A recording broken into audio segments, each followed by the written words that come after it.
네, 안녕하세요. 애기사채입니다. 제가 오전에 방송을 하다가 좀 급한 전화를 받고, 또 이제 전화를 받고 나서 또 다른 일을 좀 밖에 외부에서 처리하고 이제 오다 보니까 방송이 좀 끊겼습니다. 예. 아까 왔던 전화를 제가 안 받을 수가 없었던 이유는 저희가 이제 또 경기도 화성시 남양에 다가구 주택 상품이 나가 있는 게 있는데, 다음 주 이제 월요일, 화요일 중에 아마 상환이 될 것 같네요. 그래서 이제 대환 대출을 진행하는 은행 쪽에서 저희 쪽 상환 원금과 이자를 알려달라고 해서 그 전화를 안 받을 수가 없어서 예, 중간에 흐름이 좀 끊겼습니다. 예. 그리고 아까 하던 거 마저 말씀을 드릴게요. 제가 아까 그래서 이제 그 확정 매출이 아닌 경우에 광급 또는 이제 공공기관 매출이라고 해서 물론 이제 그냥 일반 매출보단 낫겠지만 반드시 이렇게 100% 이제 안전한 것은 아니다. 이제 그런 말씀을 좀 드렸고요. 그리고 이제 관련해서 이제 최근에 제가 이제 본 상품인데 이건 이제 왜 그 부동산 PF인데 매출 채권하고 같이 얘기를 하느냐, 그거는 제가 뒤에서 조금 설명을 드려 볼게요. 제가 이제 그 편의상 설명을 편안하게 좀 드리기 위해서 미리 이렇게 좀 캡처를 해 놓은 걸 가지고 진행을 하겠습니다. 이제 펀딩사에서 지금 모집을 하고 있는 상품이에요. 서울 사당동에 다세대 주택을 지어서 이제 도시형생활 주택을 지어서 SH공사에 이제 그 매각을 하기로 되어 있죠. 그 조건부 약정이 되어 있고 이제 그렇기 때문에 이제 상당히 안전한 상품이다. 이제 이렇게 설명이 되어 있어요. 그러면 이제 한번 보겠습니다. 일단 저는 눈에 좀 이런 부분이 걸려요. 사업주의 신용도라고 해놓고 AA 등급, S&P 기준. 이 사업주라는 거는 SH공사의 신용등급이 되는 거죠. 근데 이게 마치 그런 의도로 쓰시진 않았을 거라고 믿고 싶습니다만, 이제 이런 쪽에 대해서 잘 이해도가 좀 떨어지시는 투자자가 볼 경우에는 마치 이제 이 사업의 주체, 이 시행을 하는 주체의 신용등급이 꼭 AA 등급이라 그러면 사실 S&P 기준 AA 등급이면 이거 삼성전자보다 아마 높거나 비슷할 겁니다. 이렇게 보일 수 있거든요. 이런 부분이 저는 조금 이제 좀 과장 광고의 그 어떤 이해가 될 수 있다. 이제 그런 생각이고요. 그 다음에 이제 또 하나, 이제 아까 제가 말씀드렸죠. 그 확정이 왜 아닌지, 매출이. 이 계약을, 이제 납품을 하기로 한 주체가 계약을 이행했을 때만 그 채권의 대금이 들어오는 거죠. 그 매출에 대한, 이제 그 권리에 대한, 대가가 들어오는 것인데, 여기에 이제 보시면 일반적인 PF 대비해서 그 매입 주체, 즉 SH공사가 감리를 직접 하기 때문에 준공 리스크가 떨어진다고 돼 있죠. 맞는 말일 수도 있어요. 중간중간 이제 좀 기성감리가 들어가고 하기 때문에 어떻게 보면 맞는 말인데, 사실 이 SH공사에서 매입을 약정한 주택의 경우 이 감리 기준이 상당히 높기 때문에요. 이쪽에 이제 감리를 통과하지 못해서 매각이 되지 않는 경우를 저는 이렇게 꽤 봤어요. 그러다 보니까 이게 이제 그러면 이제 만약에 이건 이제 기우일 수도 있습니다만 그런 일이 벌어졌을 때 그럼 SH 매각을 안 되면 어떡할 건데, 이제 이런 저는 좀 질문을 하게 되죠. 그럼 이제 이런 분들은 말해요. SH가 안 산다 그러면 LH에 팔면 된다. LH는 상대적으로 SH보다 감리가 조금 약하긴 합니다. 그래서 이제 물론 그렇게 될 수도 있어요. 아니면 분양을 하겠죠. 근데 만약에 이제 그 상환 재원으로 삼았던 SH의 어떤 매입이 정상적으로 안 될 경우에, 이 상품 같은 경우에는 이제 LTV가 한 80이 조금 안 되죠. 이론상으로 이제 그 감정가 대비 최대로 대출을 뽑을 수 있는 게 80이에요. 신탁을 했을 경우에. 근데 이제, 이게 이제 경우에 따라서는 조금 대출이 못 미칠 수도 있고, 그렇게 되면 분양을 해야지만 이제 엑싯이 될 수도 있는 이제 그런 상황도 아주 고려를 안 할 수는 없다는 겁니다. 이제 조금 보수적인 기준으로 봤을 때요. 사실 저는 이 부분 때문에 이 SH의 이제 이 감리 부분 이것 때문에 이제 그 공경에 처한 사업장들을 좀 봤기 때문에 사실 사업 초기에 이 모델의 대출을 굉장히 많이 검토를 했었어요. SH가 매입 약정을 하는 주택담보대출을 검토했었는데 이제 두 가지 이유로 저는 이걸 못했었거든요. 한 가지가 이 감리에 대한 좀 우려가 있었고 준공에 대한 우려죠. 또 하나가 뭐냐 하면 이 밑에 있습니다. 이제 45억 원에 SH공사가 이 집을 이제 건물을 사주기로 한 거죠. 근데 어떤 조건이냐 하면요. 그 1차로 50% 이제 골조가 완료됐을 경우에 50%의 그 매수 자금을 매입 자금을 지급하게 돼 있습니다. 근데 이제 거기에 전제 조건이 있어요. 제가 이제 표시를 해놨죠.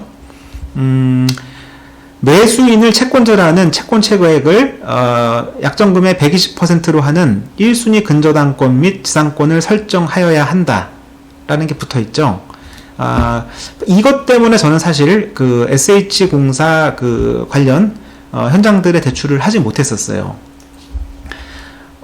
그러면 이건 무슨 얘기냐면 기존에 담보를 설정했던 근저당권들을 선순위, 후순위 전부 지워야 한다는 얘기죠. 해지를 해야 한다. 담보권을 해지해야 된다는 얘기고 이게 뭐 좀 바뀌었나 모르겠습니다. 근데 제가 이걸 검토할 당시만 해도 SH공사는 자기들이 이렇게 그 등기부에 저당권을 설정하고 나서 근저당을 설정하고 난 후에 후순위 채권자가 붙는 거를 허용을 안 해줬어요.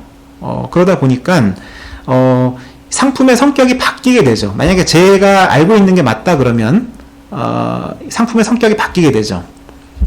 이 50%의 기성을 받기 전까지는 일반적인 PF 후순위가 됩니다. 근데 이제 만약에 이 50%의 기성을 받는 순간 담보권을 만약에 이제 해지해줘야 된다 그러면 이거는 이제 일종의 매출 채권으로 바뀌어 버리는 거죠.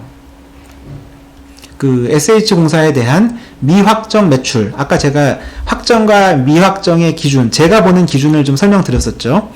그렇게 되기 때문에 저는 예전에 이 상품에 대해서 고민을 할 때 이거를 그러면 과연 어떻게 투자자들한테 설명을 해야 될까? 이게 뭐 하이브리드 채권이라 그래야 되나? 담보로 가다가 중간에 이제 일종의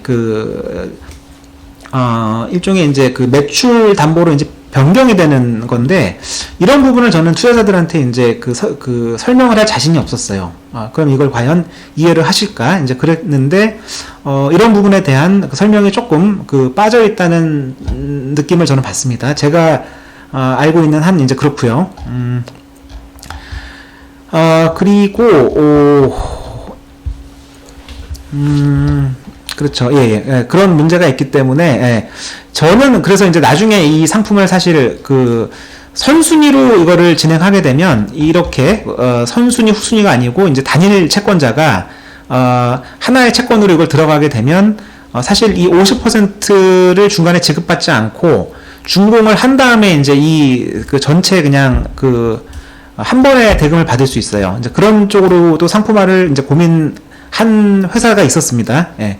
그 운용사들하고 검토를 했었는데 아마 운용사들 쪽에서 반응이 별로 좋지 않았었고 그래서 진행은 안 됐던 걸로 알고 있어요.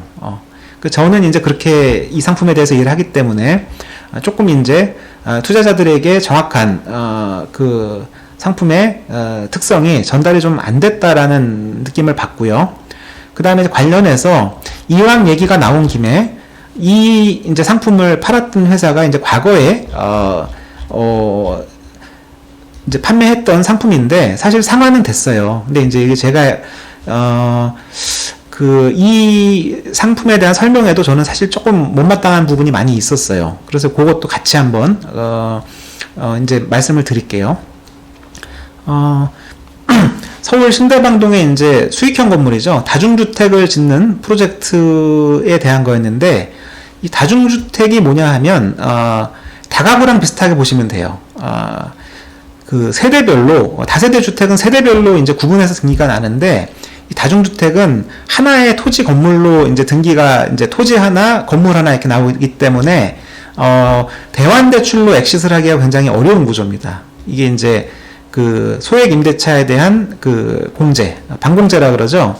이제 그런 것들이 적용되고 하다 보니까 대환 대출로는 상환이 굉장히 어려운 구조고, 그래서 통상적으로 다가구나 이런 다중주택의 경우에 다세대보다 훨씬 높은 에코티가 들어가야지만 원활하게 회수가 될 수 있어요.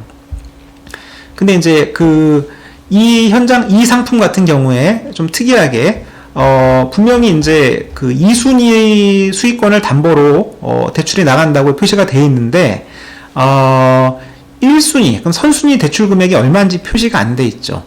그렇다 그러면 이제 그 1순위와 2순위 채권이 있다 그러면 그 합계를 가지고 건물의 어떤 가액이죠. 담보가 또는 시세를 가지고 LTV를 평가하는 게 맞는데 좀 아주 너무 제가 볼 땐 창의적인 방법으로 LTV를 산정을 했어요.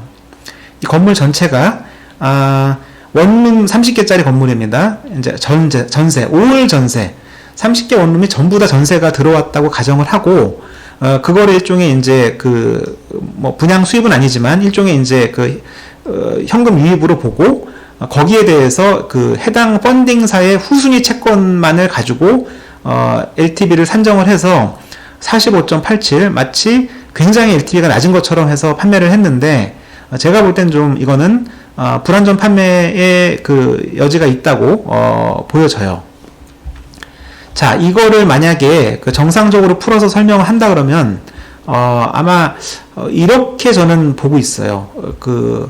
이 회사에서는 선순위 채권을 얼마라고 밝히지 않았지만 제가 한번 추정을 해봤을 때 이제 이거는 제가 이제 표시된 뭐 에코티 비율이나 아니면 이제 총 사업비 이런 것들을 가지고 한번 역산을 해봤어요.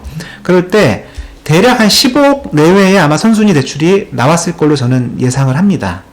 이게 이제 신탁 상품이다 보니까 제가 뭐 신탁 원부까지 떼어볼 시간은 없었고 근저당 상품이라 그러면 바로 확인이 됐을 텐데 제가 이제 추정을 해봤어요. 그리고 2순위 대출, 이 본 펀딩의 대출이 15억이죠. 그럼 총 대출은 약 30억 정도가 나갔다는 얘기고, 아까 이 다중주택이라는 상품의 특성상, 이거는 이제 토지 건물로 평가를 하게 되어 있거든요.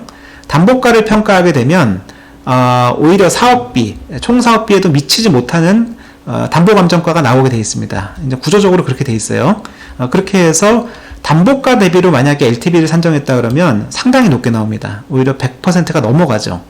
그런데 이제 사실은 이건 이 상품의 어떤 특성으로 인한 어떻게 보면 착시이고 실질적으로 시세는 제가 볼 때 한 36억 이상은 가는 걸로 보여요. 그랬을 때 시세 대비 LTV를 뽑는다 그러면 대략 한 80% 내외가 아마 될 것 같아요. 그러면 이렇게 설명을 했어야 되지 않나 저는 이렇게 보는 거죠. 이게 이제 담보가 대비 보통은 이제 담보가를 기준으로 해서 담보감정가를 기준으로 해서 LTV를 뽑게 되는데 이제 그렇게 됐을 때 너무 이 숫자가 높아서 아마도 투자자들 입장에서는 이제 투자를 꺼리게 되겠죠. 이제 그러다 보니까 이렇게 이제 나름의 제가 볼 때는 이 회사 대표분이 상당히 부동산의 전문가로 알고 있는데 좀 이렇게 제가 볼 때는 약간 일종의 편법을 썼다고 봐요. 이거를 표시했을 때는 투자가 안 이루어질 테니까.